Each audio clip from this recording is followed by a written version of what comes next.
नमस्कार दोस्तों, स्वागत है आपका इस वीडियो में। आज के इस वीडियो में हम लोग मिडवाइफरी का बहुत ही महत्वपूर्ण क्वेश्चन देखने जा रहे हैं।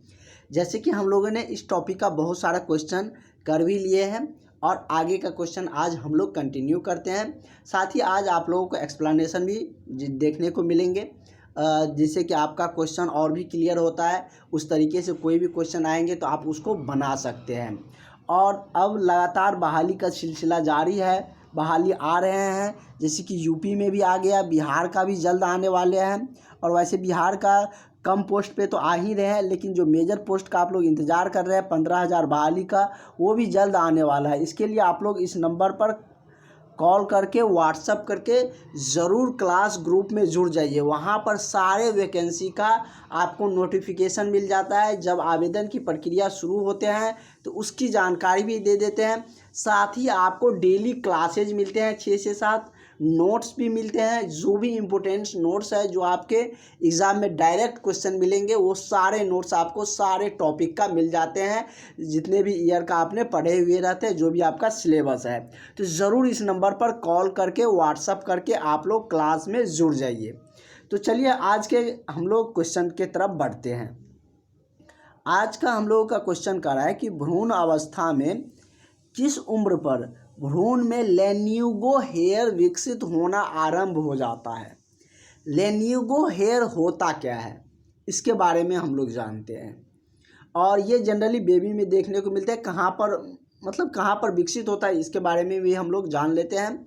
एक प्यूबिक हेयर होता है, प्यूबिक हेयर अलग होता है, और एक लेनिगियो हेयर है। तो लेनिगियो हेयर से रिगार्डिंग यहाँ पर क्वेश्चन आया है, तो दोनों को हम लोग जान लेते हैं कि क्या डिफरेंस है लेनिगियो हेयर में और क्या डिफरेंस है प्यूबिक हेयर में। तो चलिए हम आपको पूरी एक्सप्लेनेशन के साथ समझाते हैं। प्यूबिक के बारे में हम लोग जान लेते हैं। प्यूबिक हेयर के बारे में आप लोग जानते हैं, प्यूबिक हेयर मतलब कि लड़के लड़कियों दोनों में होते हैं, और ये यौवन अवस्था के दौरान जननांग के आसपास कि बाल जो उग आते हैं, उसी को क्या कहा जाता है, तो प्यूबिक हेयर कहा जाता है। जो कि किसी व्यक्ति में ज़्यादा होते हैं, किसी में कम होते हैं। और ऐसे मत समझिएगा कि सिर्फ लड़कियों में, तो लड़का और लड़कियों दोनों में होते हैं जब यौवन अवस्था के दौरान आते हैं। तो और लड़कों में कब होते हैं, लड़कियों में कब होते हैं, तो ये लड़कों में 12 से 16 वर्ष की उम्र में आना शुरू हो जाता है। कब, तो 12 से 16 वर्ष की उम्र तक आते आते, क्योंकि उस समय में यौवन अवस्था भी आ जाता है, तो उस समय में आना शुरू हो जाता है। वही लड़कियों में बात करें तो लड़कियों में पहले आ जाता है, क्योंकि लड़कियों का यौवन अवस्था पहले आ जाता है। 10 से 14 वर्ष की अवस्था में ही प्यूबिक हेयर आना शुरू हो जाता है। लेकिन हम लोग यहाँ पर जानते हैं पहले लेनिगियो हेयर के बारे में। लेनिगियो क्या है, तो लेनिगियो मुलायम महीन बाल होते हैं, जो क्या होते हैं कि गर्भाशय के अंदर, कहाँ, तो गर्भाशय के अंदर भ्रूण को ढकते हैं। कि भ्रूण को ढकने का काम गर्भाशय के अंदर यह करता है कौन, लेनिगियो हेयर। यह भ्रूण की रक्षा करने में भी मदद करता है। क्या करता है, इसका एक और भी कार्य है कि यह भ्रूण को रक्षा प्रदान करता है। वही और विकास के दौरान उसे गर्म भी रखता है। जब उसका विकास होने लगता है तो उस दौरान उसको क्या कहता है, भ्रूण को गर्म भी रखने का काम कौन करता है, लेनिगियो हेयर करता है। कुछ नवजात शिशु के शरीर पे आप लोग देखते होंगे, जब जन्म लेते हैं तो बहुत सारा कि हेयर रहते हैं, पतला पतला पंख जैसे बहुत सारा हेयर रहते हैं, कि बाल रहते हैं, बहुत ही सॉफ्ट, बहुत ही मुलायम रहते हैं। उसी को प्यूबिक हेयर, उसी को क्या लेनिगियो हेयर कहते हैं। जो कि कुछ जन्मजात शिशु में शरीर पर जन्म के समय में क्या हो आ जाते हैं, लेनिगियो जो हेयर होते हैं वो आ जाते हैं। और ये खासकर कब होते हैं, अगर वे समय से पहले बेबी जन्म ले लेता है। जैसे कि क्या है, किसी भी बेबी के जन्म लेने का पीरियड्स का समय कितना, 9 मंथ होते हैं। लेकिन उससे पहले भी आप लोग सुनते होंगे कि 7 मंथ में भी डिलीवरी हो जाते हैं, प्रसव होना स्टार्ट हो जाता है, पर कि प्रसव हो जाते हैं। तो उस केस में बेबी पे क्या होते हैं, तो लेनिगियो हेयर आ जाते हैं। उस केस में ज़्यादा लेनिगियो हेयर होते हैं। और ये कहाँ कहाँ हो सकते हैं, तो लेनियो हथेली पर, होठ में, जननांग, नाखून, पैर, नाखून और पैर को छोड़ के सभी जगह लेनिगो जो हेयर है वो हो सकते हैं।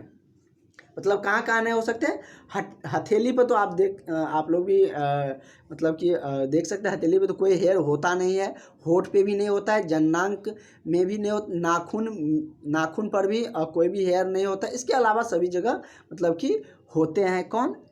जब बेबी समय से पहले जन्म ले लेते हैं तो उस केस में उस पर ज़्यादा लेनिगो देखने को मिलते हैं। और इसका बहुत सारा कार्य था, क्या क्या? तो गर्भाशय के अंदर ये भ्रूण को ढकता है, साथ ही उसको रक्षा प्रदान करता है, उसको विकास के दौरान उसको गर्म भी रखने का कार्य कौन करता है? तो लेनिगो हेयर करते हैं। तो चलिए अब हम लोग अपने क्वेश्चन पर आते हैं। तो हमारा क्वेश्चन क्या था कि भ्रूण अवस्था में किस उम्र पर भ्रूण में लेनिगो हेयर विकसित होना आरंभ हो जाता है? तो ये मतलब कि पूछ रहा है कि सप्ताह, तो कब ये शुरू होता है? ये 16वें सप्ताह में क्या हो जाता है? तो भ्रूण अवस्था के दौरान भ्रूण में लेनिगो हेयर आना शुरू हो जाता है। ठीक है, और इसके बाद हम लोग इसके और भी डिटेल्स थे वो सारा कुछ हम लोग जान चुके हैं। और आगे का क्वेश्चन हम लोग का क्या कर रहा है, तो इसका करेक्ट आंसर आपका क्या हो जाएगा? इसका करेक्ट आंसर आपका ऑप्शन नंबर सी हो जाएगा। कौन हो जाएगा? तो ऑप्शन नंबर आपका सी इसका करेक्ट आंसर हो जाएगा। नेक्स्ट क्वेश्चन की तरफ हम लोग बढ़ते हैं। हमारा नेक्स्ट क्वेश्चन क्या कर रहा है? कह रहा है कि गर्भ अवस्था में महिला का व्यक्तिगत परीक्षण करना तथा उसे सलाह देना क्या कहलाता है? जैसे आप लोगों को जॉब लगते हैं, आप लोग महिला स्वास्थ्य कार्यकर्ता के रूप में जॉब करिएगा, तो वहाँ पर गर्भवती महिला आएंगे, जिस भी पीएससी सेंटर, सीएससी सेंटर, जहाँ पर भी आप जॉब करिएगा वहाँ पर गर्भवती महिला आएंगे, तो वहाँ पर उसको मतलब व्यवस्थित, मतलब गर्भाशय का व्यवस्थिति का परीक्षण करना होगा, उसको सलाह देना होगा। क्या क्या सलाह देना होगा ये सब मतलब कि जो सलाह आप देते हैं और क्या क्या देना है वो भी क्वेश्चन आ गया। लेकिन क्या, जब आप सलाह उसको देते हैं, उसका परीक्षण करते हैं, तो उसको क्या कहा जाता है? प्रसव कहा जाता है, या प्रसव पूर्व देखभाल, या प्रसव पश्चात देखभाल, या परप्यूरम? तो क्या कहा जाएगा? मतलब कि प्रसव तो होंगे नहीं, क्योंकि प्रसव तो डिलीवरी के समय जो प्रक्रिया है उसको प्रसव बोलते हैं। तो ये प्रसव से पूर्व का आप लोगों का जो सलाह दिया जाता है उसको प्रसव पूर्व देखभाल कहा जाता है। यदि गर्भ अवस्था में किसी महिला का व्यवस्थिति परीक्षण करना तथा उसको सलाह देना क्या कहलाएगा? प्रसव पूर्व देखभाल। क्योंकि प्रसव हो जाएंगे तो वो गर्भ अवस्था तो हट ही जाएगा, क्योंकि बच्चे जब डिलीवरी हो जाएगा तो गर्भ अवस्था काहेगा। तो इसमें ज़्यादा सोचने का था ही नहीं, वैसे भी आप इसका आंसर कर सकते हैं। अगला है कि प्रसव पूर्व देखभाल। प्रसव के समय को क्या कहा जाता है? इंग्लिश में एक टर्म आता है एंटेनेंटल। क्या कहा जाता है? एंटेनेंटल केयर। वही कह रहा है कि प्रसव पूर्व देखभाल, एंटेनेंटल केयर का उद्देश्य क्या होता है? प्रसव पूर्व देखभाल या उसको जो सुझाव दिया जाता है उसका क्या उद्देश्य रहता है? हाई रिस्क प्रेगनेंसी का पता लगाना, मतलब प्रेगनेंसी हाई रिस्क की तरफ जा रहा है, क्रिटिकल की तरफ जा रहा है, या क्या कुछ हो रहा है उसका तो पता लगाना ही पड़ेगा। दूसरा है किसी भी प्रकार का कॉम्प्लिकेशन को रोकना। यदि कोई कॉम्प्लिकेशन की तरफ बढ़ रहा है, क्योंकि आप सब जानते हैं कि डिलीवरी के समय बहुत ज़्यादा कभी कभी ऐसे भी केसेज आ जाता है कि कॉम्प्लिकेशन ज़्यादा बढ़ जाते हैं, तो उन सब को अभी देखभाल करना, उसको मतलब अगर उस तरफ बढ़ रहे हैं तो उसका रोकना, उसको मतलब कि उस तरीके से उपचार करना या उसको सलाह मशवरा देना।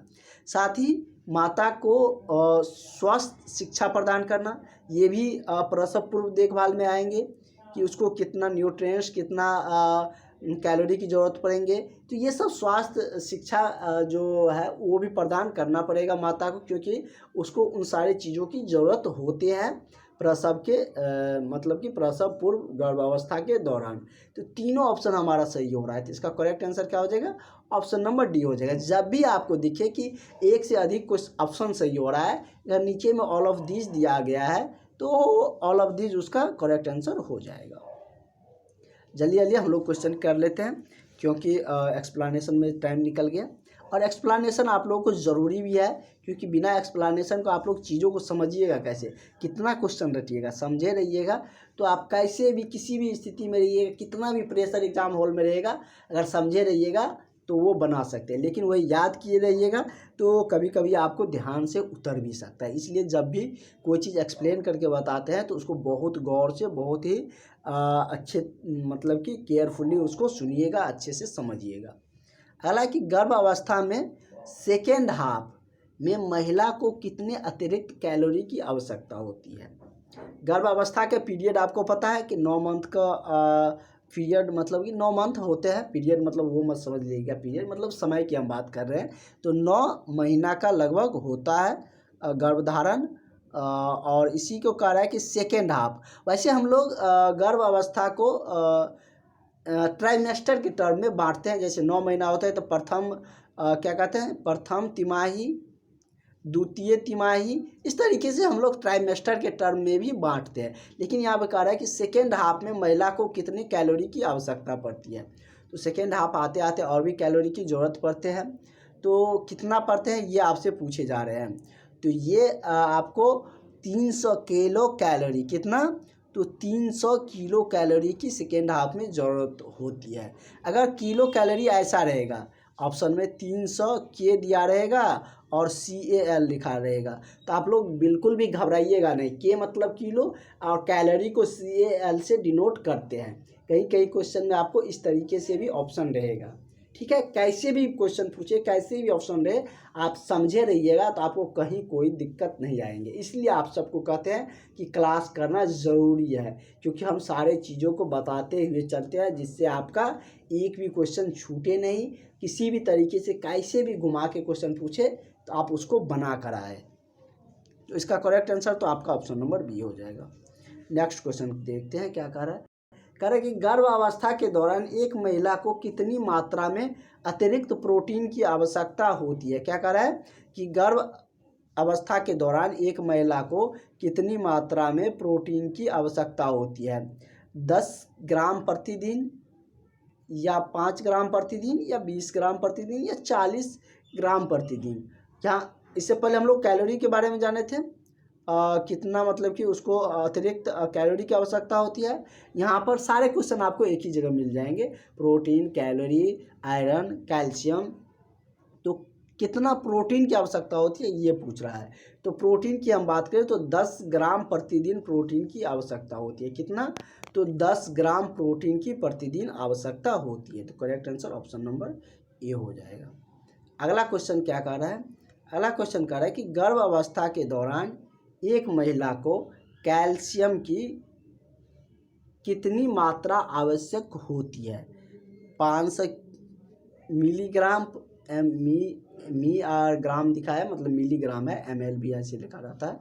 तो 500 मिलीग्राम या 1000 मिलीग्राम प्रतिदिन, या 1200 या 4000 मिलीग्राम प्रतिदिन। तो कितना की ज़रूरत पड़ती है, तो 1000 मिलीग्राम प्रतिदिन कैल्शियम की ज़रूरत पड़ती है गर्भ अवस्था के दौरान एक महिला को, ठीक है। तो करेक्ट आंसर आपका ऑप्शन नंबर बी हो जाएगा। अगला क्वेश्चन आपका कह रहा है कि आहार डाइट से संबंधित प्रसव पूर्व सलाह में क्या शामिल है। मतलब प्रसव से पूर्व मतलब कि गर्भ अवस्था के दौरान, प्रसव पूर्व मतलब आप लोग समझते हैं ना, मतलब कि प्रसव जब डिलीवरी होते हैं उसको प्रसव काल कहा जाता है। तो उससे पहले जब गर्भ धारण किया है तो 9 महीना तक तो प्रसव पूर्व ही कहा जाएगा। तो वही कह रहा है गर्भ अवस्था या प्रसव पूर्व जो आप लोग सलाह दीजिएगा डाइट को लेकर, मतलब कि भोजन को लेकर, आहार को लेकर, कौन कौन से पोषक तत्व वाले आहार उसको लेना चाहिए, कितनी मात्रा में प्रोटीन, कैलोरी और कैल्शियम, आयरन की ज़रूरत पड़ती है। तो उस डाइट के बारे में आप लोगों को बताना पड़ेगा। जैसे ऑप्शन ए में दिया है कि आहार हल्का तथा पोषक युक्त होना चाहिए। ये बिल्कुल सही है कि जब गर्भ धारण किए हुए रहते हैं तो उस समय बेबी को भी न्यूट्रिएंट्स, पोषक तत्व और भी बहुत सारी चीज़ों की ज़रूरत पड़ते हैं। तो इसलिए माँ को क्या होना चाहिए, तो जो आहार है वो हल्का ही करना चाहिए, लेकिन पोषक युक्त करना चाहिए। ऐसे नहीं कि दाल भात खा रहे हैं बहुत ज़्यादा, पेट भर रहा है, लेकिन उसमें कोई न्यूट्रिएंट, कोई पोषक तत्व है ही नहीं। तो इस ऐसे में दिक्कत आ जाएंगे, और क्योंकि स्वस्थ बेबी को जन्म देने के लिए ये सारी चीज़ें ज़रूरत होते हैं। नेक्स्ट है कि आहार में प्रचुर मात्रा में हरी सब्जी तथा फल लेना चाहिए। ये भी बिल्कुल सही है कि हरी सब्जी से में बहुत सारा, आप सबको पता है कि न्यूट्रिएंट्स पाए जाते हैं। फल में बहुत प्रकार के विटामिन्स होते हैं। तो ये सब लेना भी चाहिए और उस समय मतलब कि आहार में शामिल भी करना चाहिए। और आप लोग अक्सर देखते होंगे कि जब भी कोई महिला गर्भ धारण करते हैं तो उसके कोई भी रिलेटिव, चाहे उसके हस्बैंड हो, चाहे उसके मायके से कोई आता हो, तो उसके लिए फल ज़रूर लाते हैं, क्योंकि उस समय उसको ज़रूरत पड़ती है और वो मतलब कि प्रचुर मात्रा में हरी सब्जी और फल लेना भी चाहिए थी। ये आपको डाइट में ये सब चीज़ें बताना होगा। नेक्स्ट है कि सभी गर्भवती महिला को सप्लीमेंट्री आयरन, मतलब कि अतिरिक्त जो भोजन से मिल रहा है वो तो सही है, लेकिन बाहर से भी, जैसे कि क्या हो गया कि उसका मेडिसिन आता है, मतलब सीरम के टर्म में आता है ना, आयरन का एक सिरप भी आता है, तो वो सब मतलब कि आयरन की सप्लीमेंट्री आयरन थेरेपी आवश्यक होती है, तो ये भी देना ज़रूरी होता है। आयरन की उस समय कमी होने लगती है बॉडी में, तो अलग से मतलब आयरन युक्त जो मेडिसिन है वो देना पड़ता है। तो ये तीनों मतलब कि डाइट में आहार से संबंधित प्रसव पूर्व में शामिल किए जाते हैं। तो इसका भी करेक्ट आंसर क्या हो जाएगा? ऑप्शन नंबर आपका डी सही हो जाएगा। अगला है कि निम्न में से कौन सी सलाह एंटेनेंटल एडवाइसेज में शामिल नहीं है, मतलब कि प्रसव के पूर्व में ये सलाह शामिल नहीं है। जैसे क्या कि गर्भवती महिला को प्रतिदिन अधिकतम 6 घंटे बेड रेस्ट करना चाहिए, ये तो बिल्कुल गलत है, क्योंकि ये सलाह तो आप दीजिएगा नहीं, क्योंकि इतना देर बेड रेस्ट करने से शरीर में और भी दूसरा विकार उत्पन्न हो सकते हैं। फर्स्ट ट्राइमेस्टर और अंतिम जो पहला ट्राइमेस्टर होता है, हम आपको बता ही दिए थे कि गर्भ अवस्था को, गर्भ धारण को 3 ट्राइमेस्टर में बांटा जाता है। इससे पहले बहुत सारा क्वेश्चन भी इससे रिगार्डिंग मिले थे। तो प्रथम तिमाही जो होते हैं उसमें तथा अंतिम 6 सप्ताह में संभोग से दूर रहना चाहिए, ये भी मतलब कि क्या है, सही है, लेकिन हमको खोजना है गलत। वैसे हमारा ऑप्शन तो मिल गया है, यही हमारा इसका ऑप्शन सही हो जाएगा। ऑप्शन नंबर ए सही है, क्योंकि गलत ही हमको खोजना था। ठीक है, नेक्स्ट क्वेश्चन की तरफ हम लोग बढ़ते हैं। ये सब भी उसके लिए सही है, क्योंकि महिला को ढीले तथा आरामदायक वस्त्र पहनना भी जरूरी होता है। धूम्रपान तथा अल्कोहल के सेवन से बचना चाहिए जब भी गर्भधारण होते हैं, तो इन समय में धूम्रपान या अल्कोहल युक्त सेवन से बचना चाहिए। अगला है कि गर्भावस्था के दौरान निम्न में से कौन सा वैक्सीन नहीं दी जा सकती है। ये क्वेश्चन हम लोग एक बार और देखे थे। तो कौन सा वैक्सीन है जो कि गर्भ अवस्था के दौरान नहीं दिए जाते हैं? तो मीजल्स जो वैक्सीन है वो गर्भ अवस्था के दौरान नहीं दिया जाता है। कौन सा वैक्सीन है? तो मीजल्स वैक्सीन। तो इसका करेक्ट आंसर आपका ऑप्शन नंबर डी हो जाएगा। नेक्स्ट है कि फीटोस्कोप के द्वारा सर्वप्रथम FHS कब सुनाई दी जा सकती है? FSH के बारे में हम अभी अगर होता तो बता भी देते, लेकिन बहुत डिटेल्स में हम इसके बारे में बता चुके हैं, तो फिर वही चीज़ को नहीं बताएंगे, क्योंकि उसका नोट्स भी मिल चुका है। एक्सप्लेनेशन वाला नोट्स जो है FSH का, वो हम आपको पहले ही प्रोवाइड कर चुके हैं, वो आप लोग देख लीजिएगा, वहाँ पर पूरा क्लियर में बताया। जो भी क्लास नहीं ज्वाइन किए हैं क्लास ज्वाइन कर लीजिए, आपको वो सारा चीज़ें मिल जाएंगी। कोई भी क्लास छूटा है वो सारी क्लासेज आपको मिलेंगे, साथ ही सारा नोट्स भी आपको मिलेंगे। आज का भी जो एक्सप्लेनेशन वाला नोट्स है वो ग्रुप में मिल जाएगा। ठीक है, तो आप लोग ज़्यादातर हो सकता है तो व्हाट्सअप मैसेज करके ही क्लास ज्वाइन कर लीजिए, कॉल करने की ज़्यादा ज़रूरत है भी नहीं। अगला है कि फीटोस्कोप में यही तो क्वेश्चन तो हम लोग पढ़ चुके हैं। फीटोस्कोप में FSH जो फेटल हार्ट्स जो साउंड है वो कब सुनाई देता है? गर्भावस्था के कब, किस समय में ये सुनाई देते हैं, ये आप लोगों को बताना है। ये हम आप लोगों को एक बार बता भी चुके हैं। इस पर मतलब कि वहाँ पर FSH के बारे में डिटेल्स में बताए थे। यहाँ पर है कि उसका जो साउंड है वो कब सुनाई देते हैं। तो ये कब सुनाई देता है? तो गर्भ अवस्था के 18वें सप्ताह में। कब सुनाई देते हैं? तो 18वें सप्ताह में जाकर ये क्या होते हैं, तो सुनाई देना आरंभ हो जाता है FSH। ठीक है, तो इसका करेक्ट आंसर ऑप्शन नंबर आपका बी हो जाएगा। और इसका जो करेक्ट और भी जो बहुत सारा मतलब डिटेल्स एक्सप्लेनेशन है वो आपको उसका नोट्स मिल गया होगा, ग्रुप में हम डाल चुके थे। जो क्लास नहीं ज्वाइन किए हैं उसको तो कोई बात ही नहीं है। अगला है कि यदि एक महिला की LMP 1 जुलाई 2012 से उसकी है तो उसकी LMP होगी। अगला उसकी जो अगला LMP है वो कब होंगी, ये आपसे पूछ रहा है। LMP के बारे में आप लोग जानते होंगे कि LMP होता क्या है। अगर नहीं जानते हैं इसको भी हम आपको डिटेल्स में बताएंगे। तो अगर एक महिला का LMP 1 जुलाई 2012 को शुरू हुआ है तो उसकी जो अगला LMP जो होंगे वो कब होंगे, तो ये आपका कब हो जाएगा, तो 8 अप्रैल 2013 को, मतलब कि एक 1 ईयर का मतलब कि इसमें डिफरेंस होते हैं। तो 2013 को वो मतलब कि LMP दूसरा होंगे। अगला है कि यदि एक महिला एक्सक्लूसिव ब्रेस्ट फीडिंग है, फीडिंग कारी रही है, तब उसको कॉन्ट्रैक्टिव जो प्रोजेक्टेशन होते हैं वो मतलब कब होते हैं, ये आपसे पूछ रहे हैं किस सप्ताह में, प्रसव के किस सप्ताह में ये होते हैं। क्या है कि मतलब एक महिला में कह रहा है सिंपल कि एक महिला में एक्सक्लूसिव ब्रेस्ट फीडिंग जो कंट्रासेप्टिव जो प्रोजेक्शन है वो मतलब कि जो ब्रेस्ट फीडिंग कराई मतलब कि कराई रही है, तब उसका कॉन्ट्रासेप्टिव जो प्रोटेक्शन जो होगा वो प्रसव के कितने पश्चात कितने महीने बाद होता है। प्रसव पश्चात 6 महीने तक, या प्रसव के पश्चात 2 माह तक, या प्रसव पश्चात 12 या 3 माह तक। तो ये कब तक होता है, तो ये मतलब कि प्रसव के पश्चात 6 माह तक होता है। कब तक, प्रसव पश्चात 6 माह तक ये होते हैं। अगला है कि कुल गर्भपात, क्या कह रहा है कि कुल गर्भपात के 3/4 गर्भपात होते हैं। कुल गर्भपात का 3/4 गर्भपात कब होते हैं, गर्भ अवस्था के 5वें सप्ताह के दौरान, या गर्भावस्था के 20वें सप्ताह, 16वें सप्ताह, या 10वें सप्ताह के दौरान। तो कुल गर्भपात का 3/4 जो गर्भपात होता है वो कितने में सप्ताह में होते हैं, तो ये गर्भ अवस्था के 16वें सप्ताह के दौरान होते हैं। कब होते हैं, तो गर्भ अवस्था के 16वें सप्ताह के दौरान होते हैं। ठीक है, नेक्स्ट क्वेश्चन हम लोग देखते हैं। अगला क्वेश्चन कह रहा है कि निम्न में से कौन सा गर्भ निरोधक साधन के फेल हो जाने से